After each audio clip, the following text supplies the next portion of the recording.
In this part we are going to show you how to plan your sprint. Before the sprint planning, product owner typically prepares user stories in a product backlog and then plan them into particular sprint, which we are going to currently to plan later. So at that level, all these user stories are assigned to some sprint. As an example, we just assigned just one user story, so we can continue to work with it. To plan user stories during the sprint planning, our team members are going to sit down and click on a work where they can provide subtasks which will be necessary to be done to accomplish the user story. Kanban board typically displays multiple columns representing different statuses. By default, we offer three statuses: tasks which should be to be done, tasks which are in progress, which are done already. The first column describes user stories defined by product owner. So let's check what our product owner wants from us. The first should be a homepage. As potential user, I want to visit the product homepage so I can read and more about the product and register for the product. Our product owner would like to have these acceptance criteria fulfilled. So we as team, we need to discuss what we need to do to fulfill his acceptance criteria and to deliver such a homepage to our customers. So probably the first thing we will need to do is to install some web servers where we are going to deploy our application. Probably we will need two servers. We will need to have production, and we will need to have development, and we will need to have some integration and stages. The next part will be probably what is necessary is just to provide some user experience / user interface design. After that, we are going to implement those pages, and once it is done, we are going to test it. There was a registration form, so we will need to test registration as well. Then we want from our product owner to accept the work, and once it is done, we want to deploy it to the production stage. Now all our tasks are defined. In some teams, they prefer to even track among work distributed among different types of work. So in that case, you are able to even set the type of the work, and by definition of the type, all these cards will be colorized, and these colors and the types might be changed here and by the click on manage task types. So all the tests will be red based on my definition, and some typical task will be blue one, and others I will keep white. Once we define a subtask, now we need to estimate the time for the subtask. So let's say that web server we need to install, we estimate that it's going to take 8 hours to install it. However, user experience design will be a little bit more tough, so let's say 3 man days, 24 hours. Now we estimated the time for a particular user story. What we see that in total it's going to take 63.5 hours. However, we still do not distribute the work among team members, and we do not know if we have capacity for that.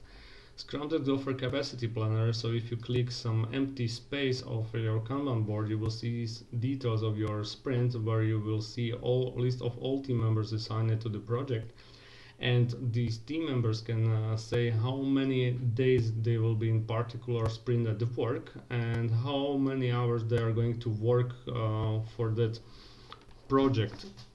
By default there are 6 hours, because in Agile we rather to plan less than 8 hours. Typically we spend 2 hours on some operation or execution of some regular tasks like emails or meetings, And based on that, what I see is that I have 30 hours of work, and Peter, my colleague, has just 18 hours of work because he is going to be at work only for 3 days during our sprint. So now I can assign a work to me, and capacity planner will be immediately updated. I still see green bar, so I can take another task. Let's say that I'm going to pull user experience. Now I see that I'm overbooked. That's not good. Let's say that this is going to be a work for Peter, but even Peter is now overbooked. We have a big problem with capacity. I can take some smaller task here, maybe this development of web pages, but we see that the other task might not be done, probably because we are already achieved our capacity to some extent. What I can do is still test the page because I see 6 hours here. However, we are overbooked by 9.5 hours. So capacity planner is pretty unique feature of ScrumDesk, and with it you don't need to have any Microsoft Excel files to calculate. You can even much faster self-organize within your team. Once we prepare our sprint, I can start it. So again, in the detail of the sprint, I'm going to click Start. From that moment, the burn chart start to indicate remaining time or remaining effort or number of backlog items. And once the sprint is started, we can start to work on it. So to indicate that I work on a task web servers, I need to just drag in to the column in progress. And once I'm done, I can put it to done column. Let's say that as I've done my task, I can start to work on user experience design, because let's say Peter is working on some other task for some other projects. Once I drag a card and pull it into the in progress column, the task is assigned to me. I don't need to click on it. However, maybe sometimes later I need to assign this task to Peter again. And in that case, I can just choose his name here. At the end of the day, what I need to do is just click on the task card, and let's say that I work on this task for 4 hours, and still what I see is let's say that it's not 20 hours to finish this task. It might take less, 16 hours. As I already updated the time, I see the progress. We are a little bit faster than expected, because we are able to finish this task in 20 hours, not 24 hours which were estimated. If you create your user stories that way, it's pretty time consuming to create all these small subtasks here. Therefore, ScrumDesk provides a way to create this subtask from a user story template. Such a user story template describes some typical subtasks which are expected to be done. This is an agreement about definition of done within the team. And once the user story is created from that template, I drag the template to the Kanban board. All these subtasks are copied to the new user story, and I can just take care about, maybe in that case, let's say the front end is not necessary, so I will just delete it. And now we can estimate the time and assign to team members the same as I did previously. In case subtasks are blocked, in that case team member can click here on this impediment flag, small red exclamation mark, or in a side view. And in case I am waiting for something, because for example for customers, for his response, I can click flag here, and that indicates to everybody that there are some subtasks which we are still waiting for, and somebody needs to take care about it. For every subtask we can keep track of comments, and it's not just the pure hey Peter, I need to send a message to Peter so he's aware about it. What I can do is to notify him by entering an ampersand character, and I can choose him from a list of project team members. Hey Peter, please take a look on this task.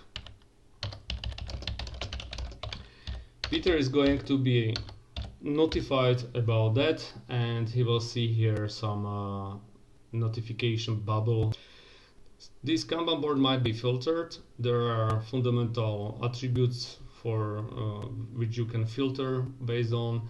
There are even custom fields if they are defined in a project, and there is a special section, quick filters. You can use a Scrum Master to find out items which are not updated in the last 24 hours, or they are not estimated, or you will not be able to finish them till end of the sprint. If you are product owner, you can very quickly find out items which are added after the sprint. All of team members can find out items which are blocked, which have some impediments, or there is a due date which is very important to achieve during the sprint. So Kanban board might be used during the sprint. During the sprint planning, ScrumDesk calculates capacities. It helps you to visualize the type of the work.